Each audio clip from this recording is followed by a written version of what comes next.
सोलापुरातील उच्चभ्रू गृहनिर्माण सोसायटी समजल्या जाणाऱ्या गॅलेक्सी पनाश मधील दुकान गाळा आणि 2 प्लॉट देतो म्हणून फिर्यादीकडून वेळोवेळी 1,25,00,000 एवढी रक्कम उकळून दुकान गाळा आणि प्लॉटही दिले नाहीत, तसेच पैसेही परत दिले नाहीत.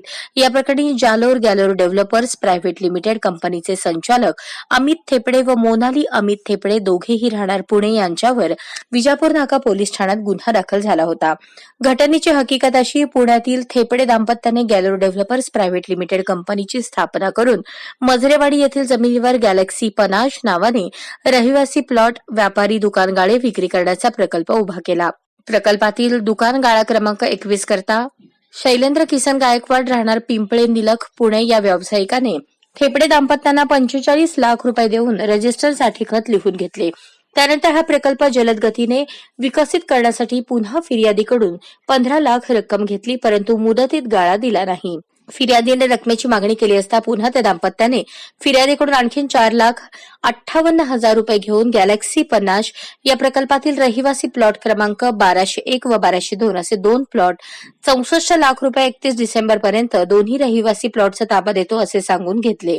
गायकवाड यांनी वारंवार गाळा द्या अथवा रक्कम द्या अशी मागणी केली असता तुमची सर्व रक्कम व्याजासह परत देण्याचे आमिष दाखवून आणखी 19 लाख रुपयांची रक्कम घेतली.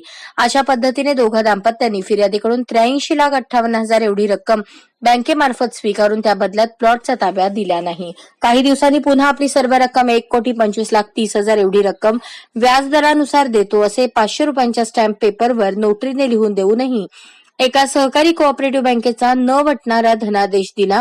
तो चेक वटला नाही. आपली मोठी आर्थिक फसवणूक झाल्याचे लक्षात येतात शैलेंद्र गायकवाड यांनी थेपडे पती पत्नीवर विजापूर नाका पोलीस ठाण्यात आर्थिक गुन्हा दाखल केला.